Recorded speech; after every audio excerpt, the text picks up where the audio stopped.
कभी कभी खूबसूरत चीज़ें बहुत आसान होती है। कुछ खूबसूरत तस्वीरों को हम आसान शेप्स में कन्वर्ट करके बहुत ही सिंपल तरीके से ड्रॉ कर सकते हैं। आज मैं आपके साथ वही एक छोटा सा प्यारा सा बर्ड ड्राइंग शेयर कर रही हूँ, जो खास कर बच्चों के लिए है।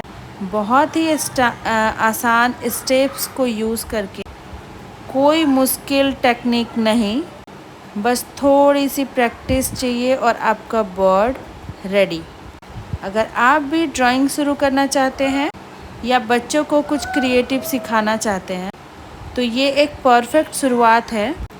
याद रखिए, आर्ट में परफेक्शन नहीं, एक्सप्रेशन मायने रखता है। तो आज से ही शुरू कीजिए, सिर्फ सोचिए मत, कुछ बनाइए। और ऐसे ही वीडियोस के लिए हमें फॉलो जरूर